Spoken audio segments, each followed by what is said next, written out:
We're living through an educational revolution. The pace of change is staggering. With schools, regions, entire countries are turning education on its head and redefining the experiences of students and of teachers. The impact is felt by millions of children and their families around the world. Let's consider for a moment the world in which they live. A world with so much knowledge it's hard to grasp. People are creating 2,000 new websites every hour. They are uploading 35 hours of video every minute and watching 2 million YouTube videos every day. By the time they leave school, teenagers average nearly 1,000 Facebook friends. They connect with people thousands of miles away as if they were in the same room. They consume, produce, and communicate information in previously unimaginable ways. They truly are the children of a globalized world. But where are they heading as they grow up?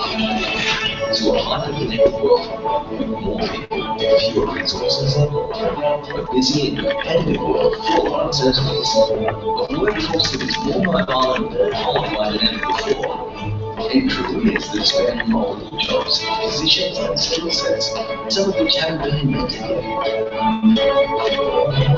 In response, education leaders are making big changes, building 21st century skills, using enabling technologies, and personalizing learning to engage students in diverse and creative ways.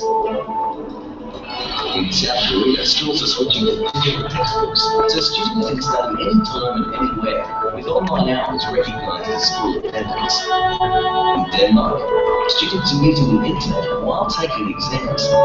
They can access any site they like, even Facebook, as long as they don't message each other or use email.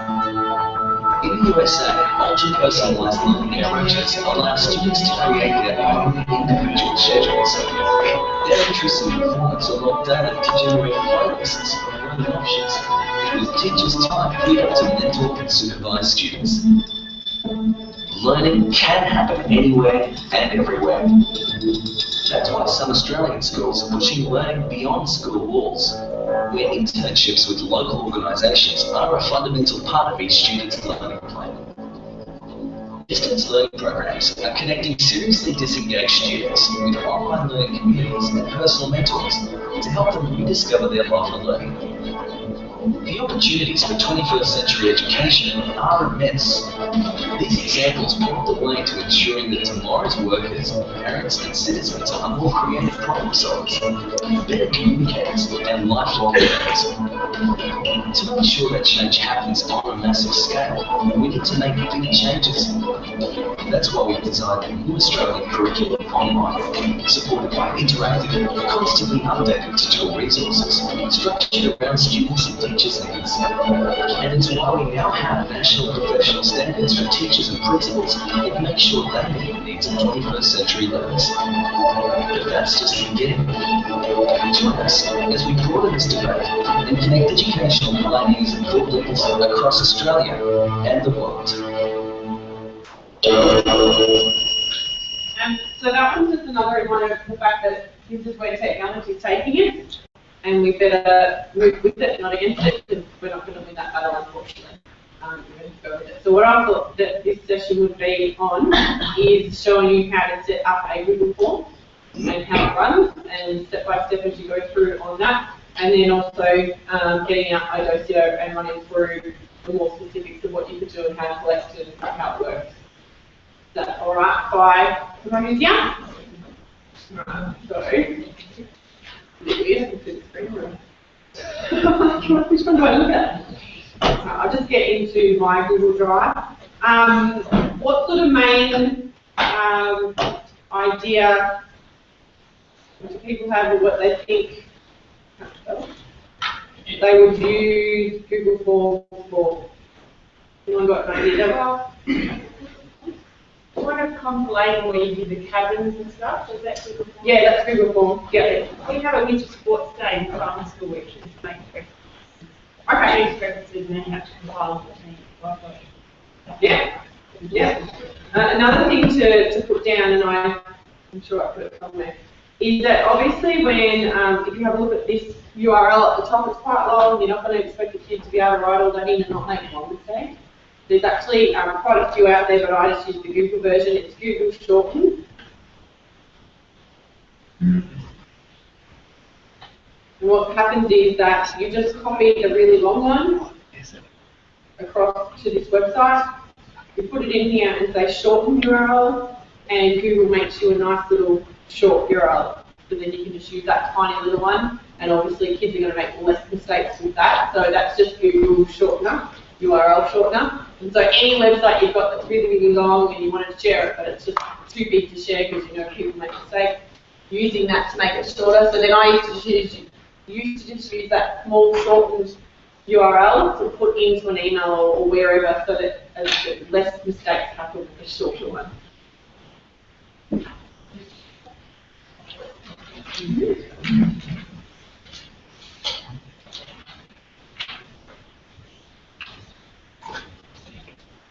Okay. So in here, this is without that big list in the middle. Obviously, this is your Google Drive, what it looks like.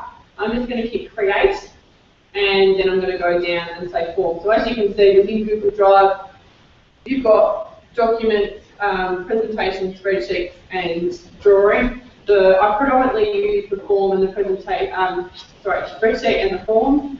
I don't really, at the moment, use it for much else, but that's just where I've worked from. At the end, I'll tell you how I use the spreadsheet. So you click on a form, and it brings you up with this. So as you can see, it's pretty straightforward in the sense that it explains everything that you need as you go through. So you know how sometimes you've completed a form and it gives you a little progress bar at the bottom to tell you how far into the little form survey. You can have that on if you wish. You put a name in, so let's go what was it, winter sports? So winter sports team selection. You can, if you wish, put a form description underneath if you don't have to fill it in. So then in here, you've got the options to put in questions and different types of questions. You can have it an open question answered. You can have multiple choice. You can have tick boxes. You can have all sorts of things. So you can have a scale. So one of the first sessions I ever presented for, we actually got the participants to fill in a Google form before we got there. And so it had on it, on a scale of 0 to 10, where you rate yourself with your ICT score. And so then they clicked on it. So when the spreadsheet came to me, it gave me the number that they had entered themselves and rated and put it in the spreadsheet. So if we were going to put in here, obviously the first thing that you would want on your form is a name. And then in this one, I used to write things quite clearly. So if I wanted the name in capital letters or whatever it was, I used to put it in there so that whoever was doing it, whether it was me with the kids or the kids by themselves or the kids with the classroom teacher, instructions were in there the whole way, so they really couldn't muck this up. And strangely enough, one or two always do, but strangely enough, it was pretty short down to what I wanted. In here, with multiple choice, so you could put your thoughts down here.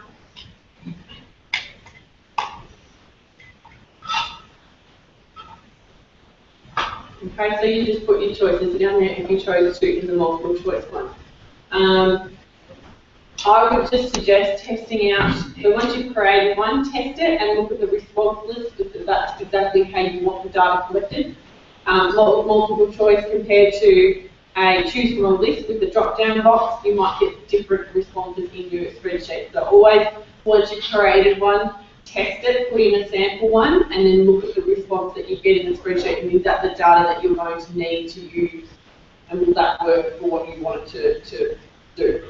Otherwise, you'll send it out to all your kids and get it, and then it won't be what you can use, and then you'll be back to square one anyway. So make sure it's what I think from memory. Mine were. So this one here, I used drop down so that I could actually get them to write the grading. Then I could certify grade later. So it's just dependent on what you want to do. So what I used to do there was, so in here I had nothing. I just wrote text. I said name. So in here, when it comes up in the form, they just type their name in. Here, I said required questions. So basically, we've all done a survey where you can't go to the next page, you can't go and submit it until you've actually ticked everything that it's asked you to tick or do everything. You can force the children to do that as well. So I used to put required questions on everything. so that at the end of the form I knew they had actually read and done every question, because they couldn't hit submit until they had done everything I'd asked. So that first one, you just say name and you leave it as a text, and it gives you a nice little box, and you just say done. So then it's got the first one ready for you. Then you go down to add items and you say another one. This time I might do a choose from a list, and I'll say grade. And my first option is going to be 3A, grade 3B, 3B, and 3B. So again, I'm going to say required question, so it's going to force them to choose one of those options in their list, and I'm going to say done again. So again now, if this was a real form, they would be able to click in there, type their name in, drop down on this menu and choose which grade they were from. So then, time will go for a multiple choice. So again, in this area here, I was very specific about the instructions I gave them so they understood. Because I don't know about you, but some kids who fill in selection forms always interpret it a different way. Oh no, but you said this, so then I put that team. So I make sure that the instructions are quite clear. This is your first choice, or whatever it's going to be, so they quite understand it's the one they do first. That if they get that, that's what they chose. So at least then also, because we are using technology, it's in black and white, so that you can go back and say, no, this is what I said to do, and this is why you've chosen that one, and that's why you're now in that team, or whatever it is. So it backs you up, so you don't have to worry about those sorts of things. So please select from the list your first, and I used to do things like this, sport or choice. From here, put your choices in.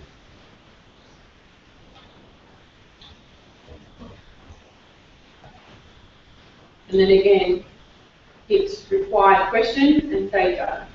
So if that was all what I wanted to do, I can up the top here say view live form to see what it looks like for the moment.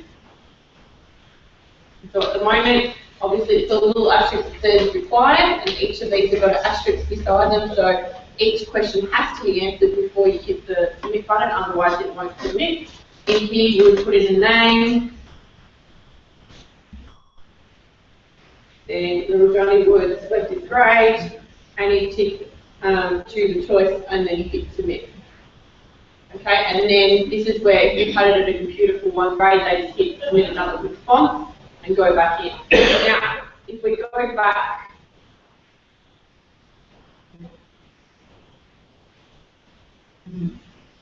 and we look at this and go, well, that's their first choice, but I actually want to know what their second, third, and fourth is, because, you know, we might have too many and I might need to put them in another team. You can save yourself a bit of trouble, and this square over here in the middle is duplicate, and you can actually just duplicate it and it'll do the exact same underneath for you already done. And obviously just go along and change the wording so it fits in, if I can spell, if it fits into there. And then you just keep going until you put in as many responses as what you need. Another one we use it for, we use a lot of email communication with our parents. So at the end of the year, when the grade list had gone out, we've met our grade for the first time, we actually sent it home with those children. Next year your child is in this grade, your teacher's email is this, could you please fill in the form from the Google link. And what happened was all our new grade 3-4 parents logged onto the URL for the form and wrote their email in, so there was no double up of you understand what they've written for their email address, or me entering it in wrong the second time around. They entered their email address, they put it in, it gave me an Excel spreadsheet, so then I could just drag it in and import it into my contacts from there. So once you've got all this right, you've got it all right, it's there. Just view it again and see what it looks like. This is how we want it to look. There's winter team's sports team selection name, grade. They choose first, second, third, fourth, and then they hit submit. Obviously with this, you need to be quite clear. Obviously because it's free, we don't have full control over everyone. Once they've chosen one, they, you know, just right in there. Obviously once you've chosen one sport, you can't choose it again, sort of thing. Because you can't remove it, obviously, as you go along. But as I said, when I did it with 130 kids, I didn't really have that problem. Like, all the grade 5s, 6s got the concept that once you chose the first one, then you choose a different one, and choose a different one, and choose the other. So it's already trained in the process. This is just the technology side of it, so that you don't tend to have that problem. Right. So again, you would put in a sample one to make sure it's what you wanted. Pop them in a different grade this time.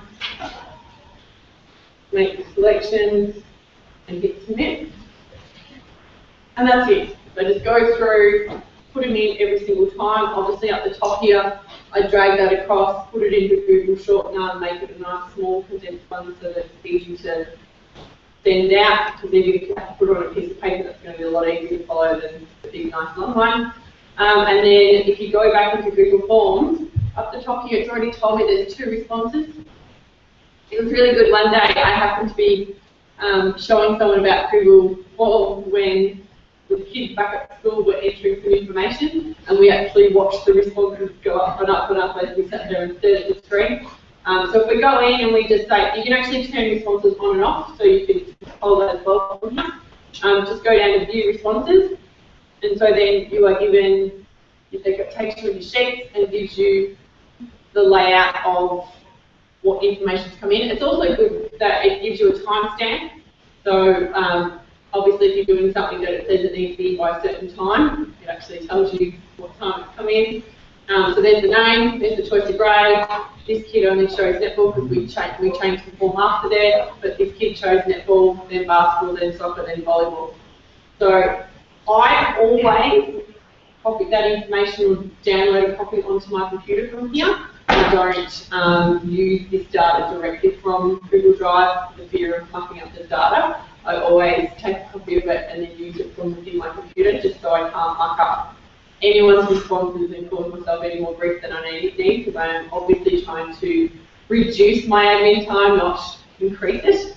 So just from in here, say tools, data sort, and you can sort by column.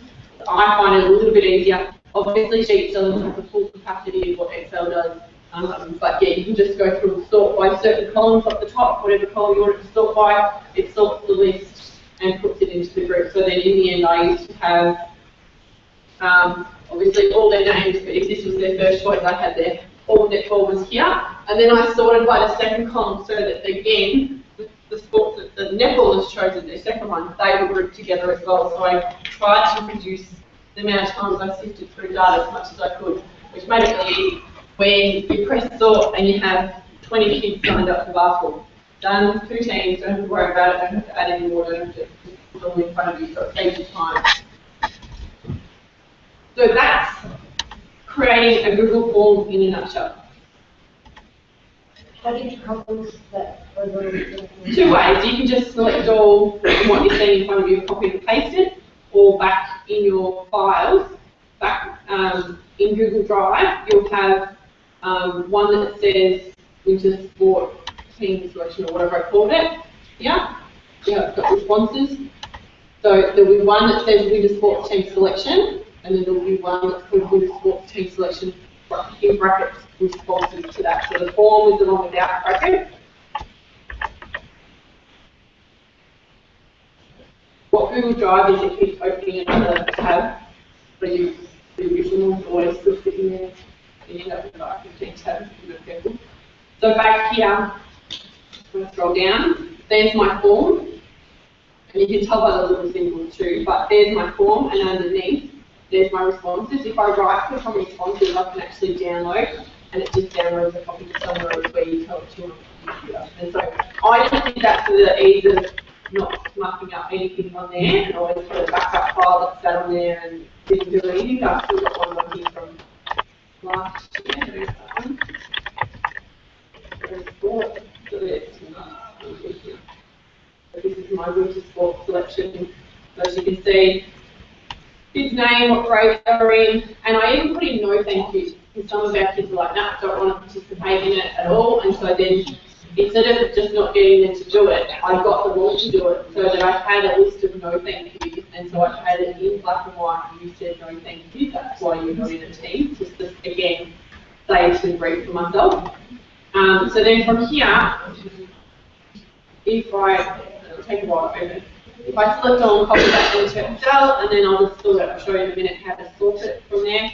You don't really need to be scared of Excel in the sense of what it can do and what it can't do and how I use it. You just copy and paste it or download a file and then just open it in Excel.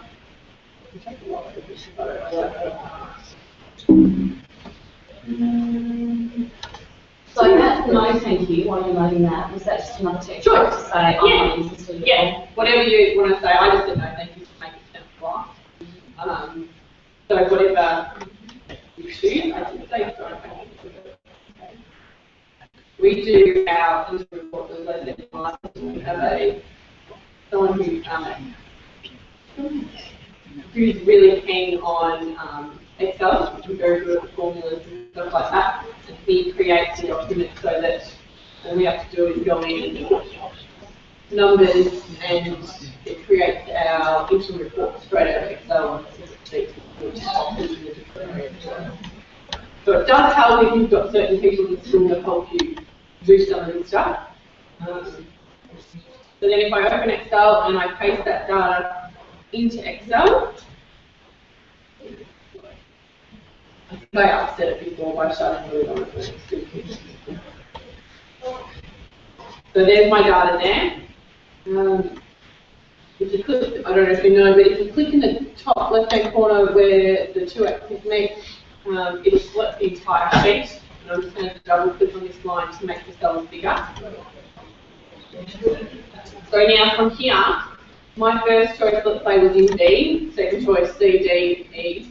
So then I would go to tool, data and sort, and I'm going to sort by column first choice, add one, column second choice, add one, by the third choice, add one, by the fourth choice. And so, okay, so straight away put all my AFLs in. I think if I remember right, this is a bit exciting here because I just go, bang, my AFL sheet is done. I don't even have to think about it because I could just see that there was enough there and I had it done. And then as you can see after it, the team's choices are grouped again. So if I did have to move across and find someone for another sport, it's already grouped for me, so it just saves you time of sifting through and going through data. And, you know, this is important, but it's not important to sift through this data like this. If you had it like this, then you'd be spending less time on this and more time on more important things like your family or whatever it is that's important to you. So, who thinks that they could actually now set one of these up and have spend less time doing something? Who's thinking, I just want to get back to school and fix this one up because it's going to be done and then I don't have to think about it. Questions? Anyone? Is the information only accessible by you? Say The responses, unless you choose to share it out, then yeah, no, it's yours. So the only way they can get there is through that URL? Yeah, yeah. You can send it out via the like when you're within there, you can actually see there's a share button at the top. Yeah, sorry, it's a bit blurry. The share button will allow you to use an email and send it out via there and that sort of thing. But up here, that's the URL you need. Yeah, you don't need to share that one at all. That's yours. Don't let anyone. I mean, everything is everything. You know, everything we've got, no matter how good we've got things, everyone's still looking at it. But that sort of information is it. If you've got schools that are worried about names and things like that, then just put their first name and their first initial, just to reduce how much, you know, contact information of the students you've got in there. So, but that has saved me hours. As you saw, I've used it for cabin groups and lots of different things at the same time. So it's just completely open to how you want to create a form or what you might. If you're feeling that doing it over a big scale of all the kids and wanting to stuff it up and put stuff up, then I've got to go back to the paper. Go back to school and set up a form for a couple of teachers you know that will actually do it for you. Set it up, do it, send them the link, just say, look, you've just given me, just do the link for me, just do what it says, make it funny, choose all the different options with the different question types, set it up, get them to do it, look at the responses, and just so that you know that it is straightforward and easy, that what's in front of you is what they're going to get. They fill it in, submit the form, it's done. Just give you that chance of confidence that you can do it, and then you'll be able to step in and go, right, 130 kids, let's go, let's choice. So do you know your computer or on the iPad, last time I did a form, you can't do forms. You can access the data, like this response sheet, but the form, creating the form, yeah. You can open up Google Drive. When you open up Google Drive on your iPad, it puts you into a mobile version of the website. You can scroll right down to the bottom and put yourself into the desktop version. A lot of websites that do register that you're on an iPad or a device push you into the mobile. If you go right down to the bottom, it usually tells you desktop version or mobile version, and you can move between the two. But I just found it was just easy just to do it up on the laptop and then it's done. As I said, you can download Google Sheets for free and access the data from your iPad quite easily now, so that's fine.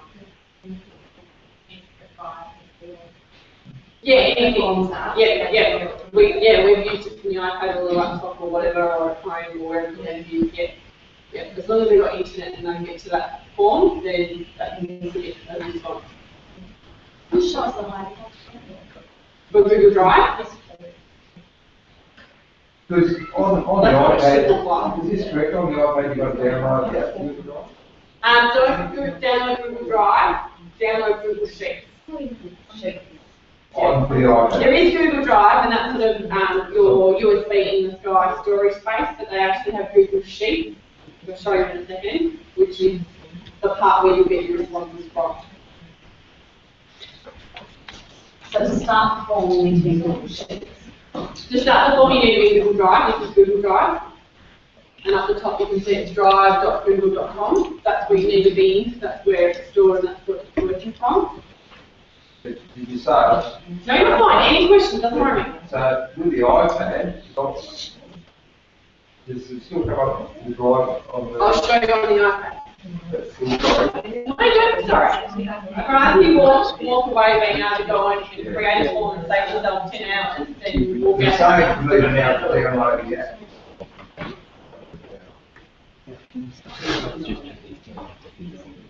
Another thing someone asked me in the last session was, did I know a program that would record Carnival Day?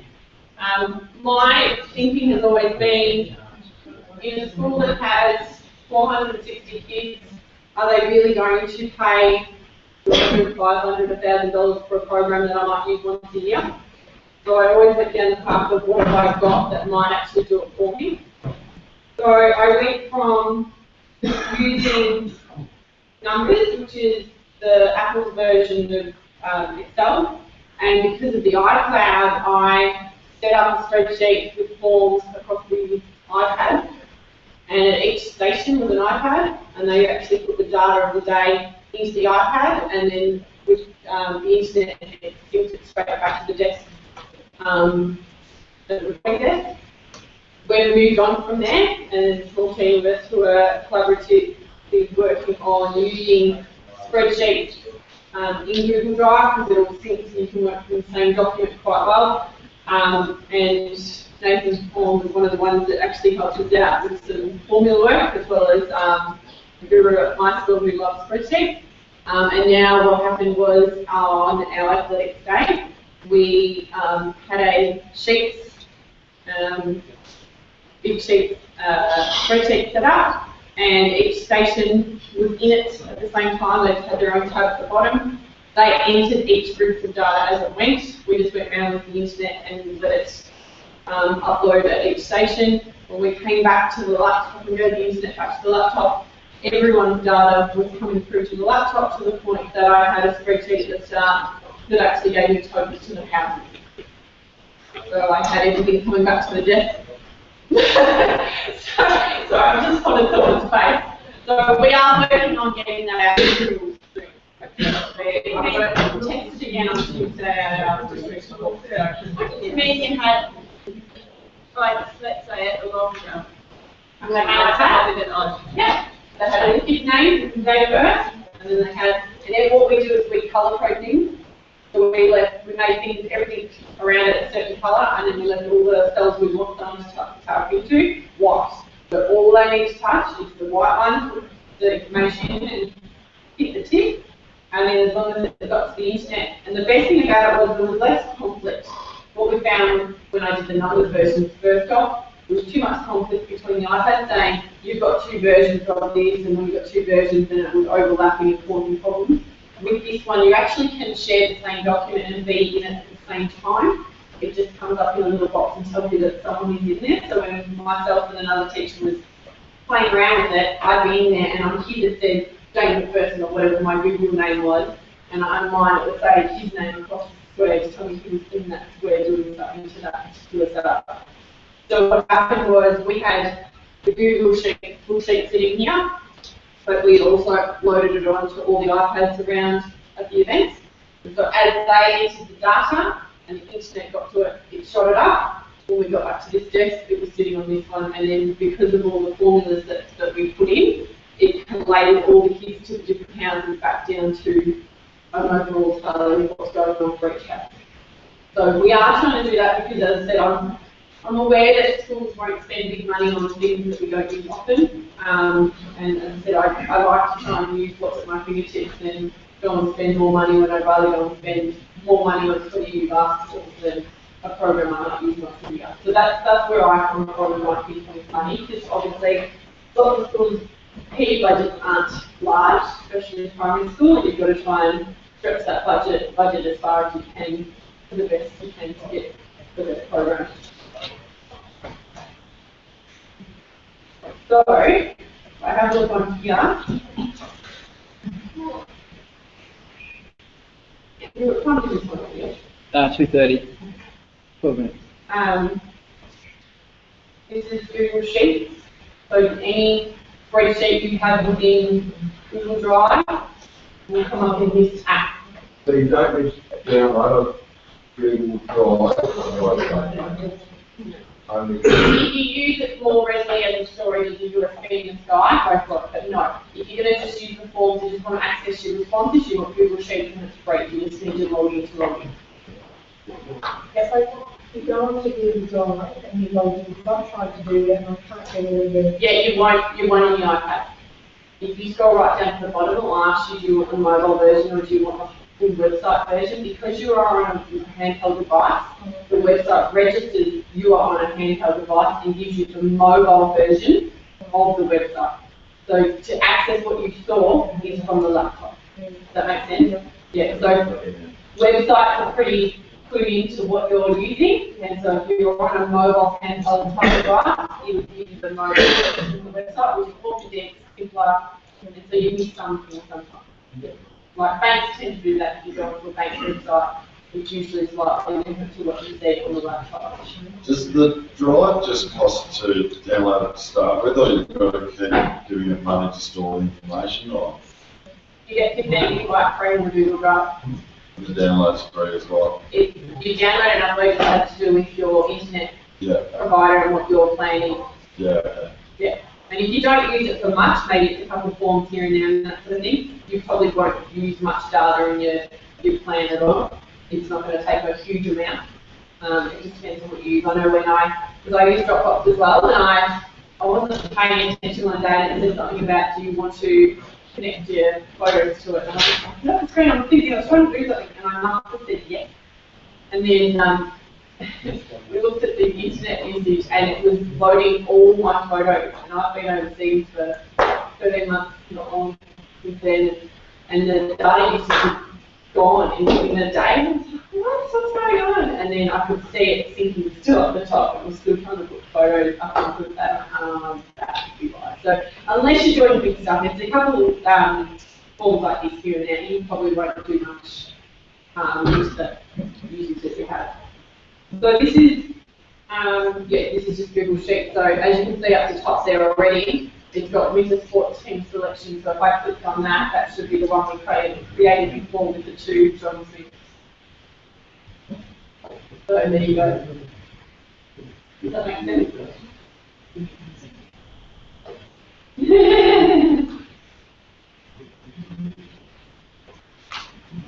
the other way I've used this is that we have one solid iPad for 6 classrooms. So this particular spreadsheet I set up, and I shared it. So up in the top corner you can see plus profile. I've shared it to my other 5 teachers in my area. They've obviously accepted it and they're part of the group, and so they can all access this one spreadsheet from wherever they're sitting with the internet, and they can type in and put in the amount that they want for iPad, and you can see that someone else has, and so we have our iPad timetable on Google Sheets. So the scope for what Google can do, I'm only showing you what they're addressed.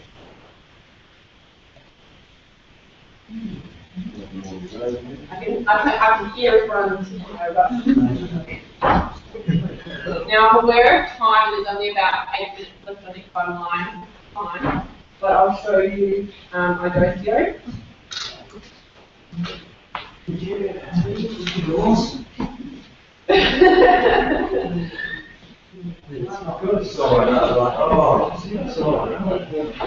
So iDoceo, is there anyone now thinking, well, could it do this, can it do this, what can it do? Is there any thoughts of thinking out in the last session? You might be thinking it might be good, but I need to know whether it does X, Y, and Z yet. Not yet. No? Okay. Yeah. Well, I'm just asking about the videos. How to put it in? Yeah, making or exporting these photos. Yeah. Is it, you said that it's easy. Maybe we can get coaches right. You can download the coaches into your camera roll, and then you can actually put them up again, I think, in this way. Yeah. He's improved things step by step, and now, unfortunately, being in the classroom, I haven't taken as much video this year and played mainly with video again since the last update. But if you're not sure, you go onto his website, and it's in very layman's terms, categorically, very clear, very precise with what you need to do. And if not, email him, and he'll tell you straight away whether you missed something or whether, yep, I'll do it in the next update. And he's updated things a lot. Like when I first started using this, the backup was completely different. All your videos saved into your camera roll. This one it's changed a lot since we first started with it. He's really, this has really evolved a lot now. So, I'm just going to see.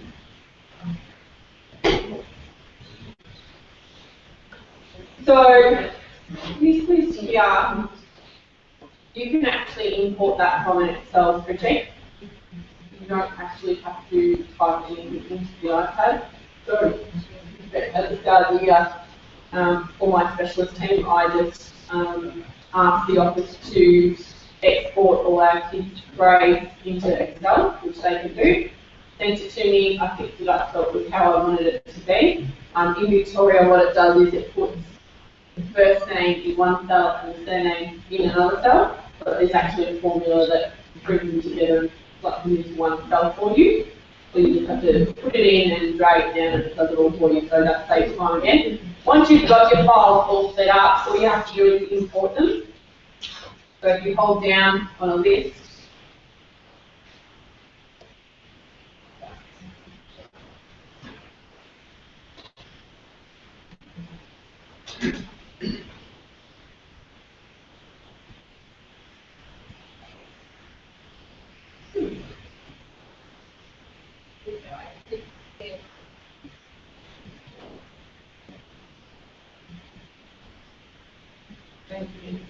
so you can actually just import the list straight in. So, and that's all on his website, straightforward. But you kind of need your laptop and your iPad set up, ready to go, sit down, fix up all your grades on the laptop, fix it all up, make sure it's exactly as you want, exactly as you said it to be to import it, and then you get your iPad and import them across. So that process is sort of harder and easier once you sit down and just go through the process.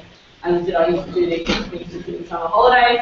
Once I had the list, sit down, go through it, make sure I had in my mind exactly as I wanted it, that's what I want, yep, okay, I've got my 20 grades and then imported it from there. So once you've got them all imported like I did in the other iPad with all your grades sitting there, then it's just about how you're going to use that particular file.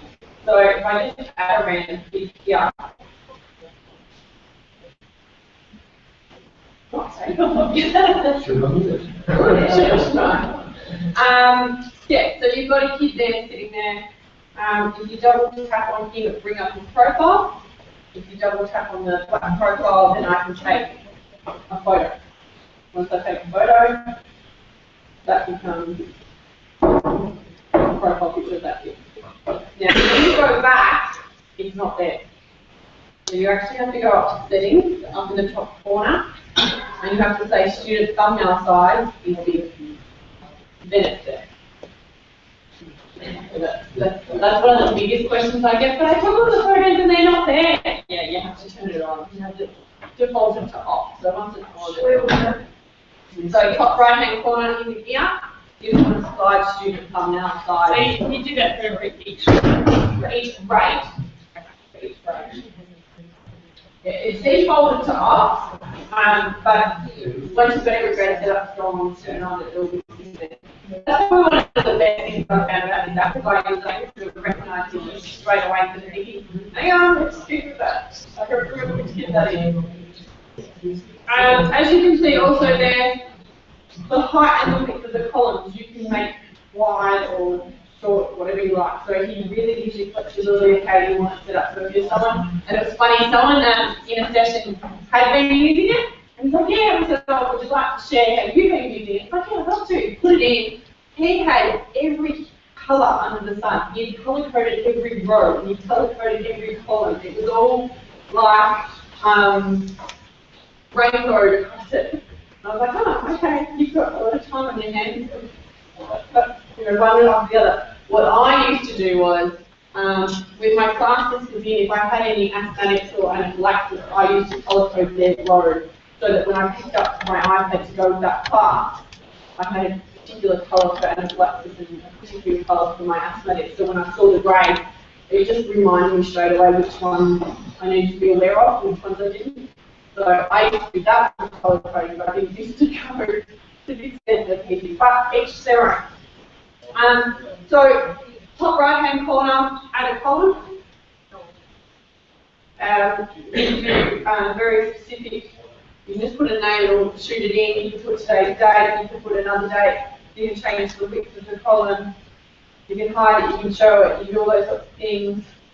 You can tell it to only use a specific keypad. So when I was doing gymnastics, the gymnastics scores were out of 10. So instead of having the keyboard come up with the letters, I changed it to a numeric keyboard, so then it only came up with like a calculated keyboard. The numeric side of it and nothing else, so then I just had the numbers there, I didn't have to flip in and out of different parts. So it allows you to do that. And you can do grade types if you wish. What about rolling over from like the following years of issues next year? I asked him that and I never went back into shop, but he did respond and said yes, he has got ways that can work. And it was within his website, he has done anything. Because otherwise you're probably not no issue. Yeah, just put the new list in, but he did just send me something that showed that it was capable of doing that. I just haven't explored that option. But again, getting the message is probably like Where's the front of the smiley faces or did you make them up? So if you put a column in, you want to put today's date, you put today's date, click on it, does it for you, and you say, okay, the column's in there. If I double tap on it, I can go back in and alter and play around with it again anyway, so don't think that it's fixed, you can still play with it. When I double tap on a square or a cell, this is the first option that allows me to do.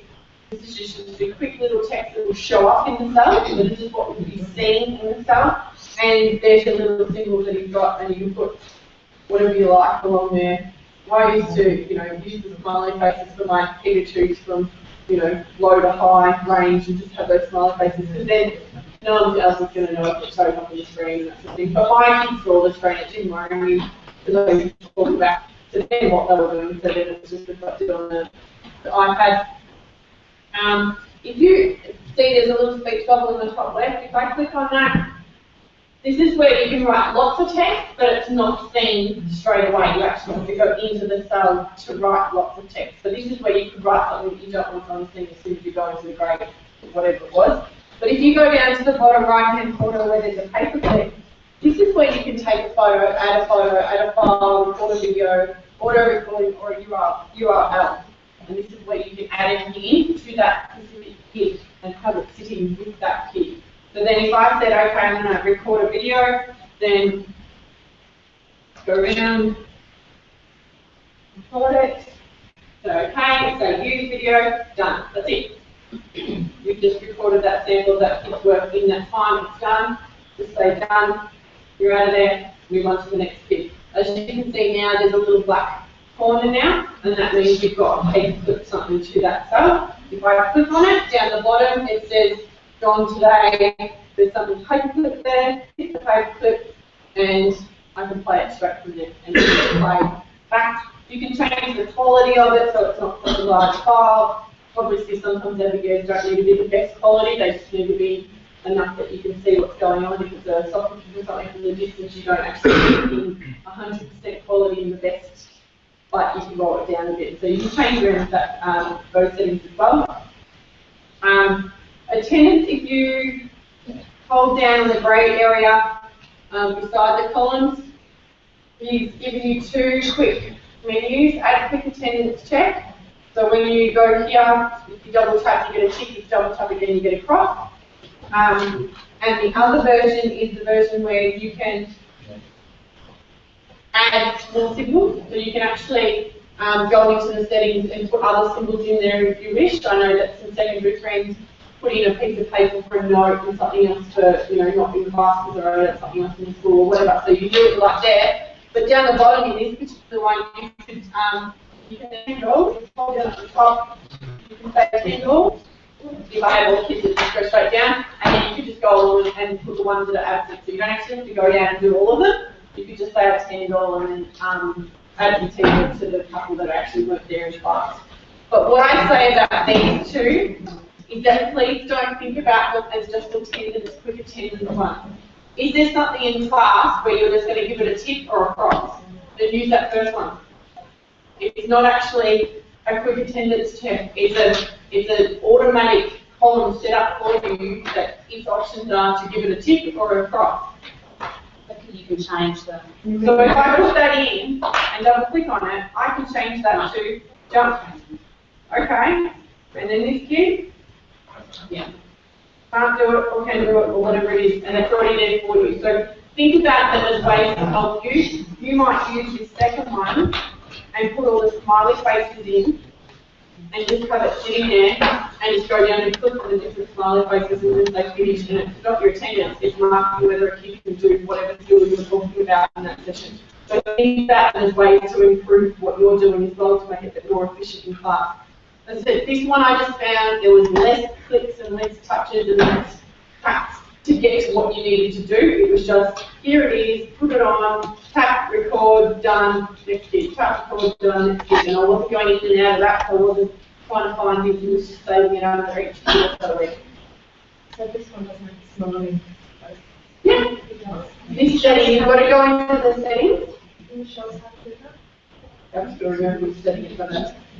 Can you use this on computer and Yeah. So that's why you allowed it to be able to import your Excel file in, but yeah. He said it's I did ask him that, and he said something along the lines of the complexity of the app would be very hard to marry across or something. So at the moment he's just happy for it to be an app. Yeah. And I'm very much, when it comes to the setting stuff, don't like doing it on the iPad because it's not as friendly as sitting with a computer, but I really have found a problem with this role. Yeah, stay up there and I can use it. Have you used, you can only then use your iPad for your videos, not any other form of camera? I don't use any other form of camera personally. You can, there's no problem with that obviously. Use not compatible. Yeah, you could use the file. The file could be transferred across to there if you chose to. Yeah. But I just tend to use the iPad. So I pretty much walked out every day. So as I had my iPad and my key, I didn't need it. So if you go back to the main screen, when you're looking at the screen where your classes are, down the bottom left is settings. And then if you scroll down to attendance, see how he's locked those 3 in, but you've got choices for 5 others. So you can actually click on them and choose another one and have it automatically there. So if you chose to use these ones, you can just go on and put them in. And then when you go back to the class list, there they are there. If I had more kids,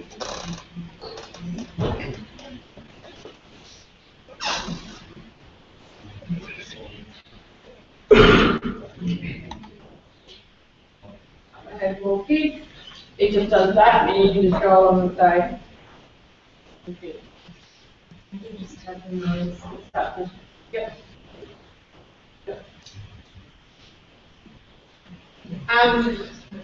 Yeah.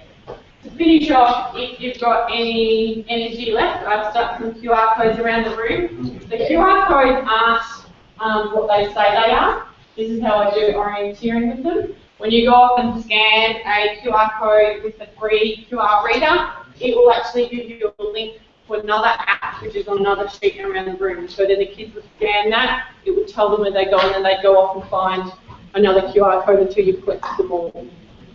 So you're not saying a tool to make the QR code? Yeah, you said it. QR stuff.com. Oh, it's no use. That's this one. That's just you.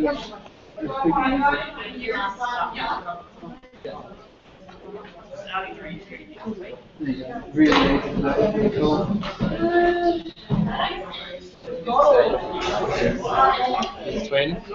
Try, mate. Is that how Joe finishes? So I just scan this one here. In the URL, it tells you that it's actually the round robin. So then I go from there. I've got to find the heading that's the round robin and scan the next one and tell you. And what happens is they'll save into your history. So when you get home, you'll be able to access that link from your history, and it'll take you to the Apple Store where the app actually is. Sorry. Jonesy's. I have it.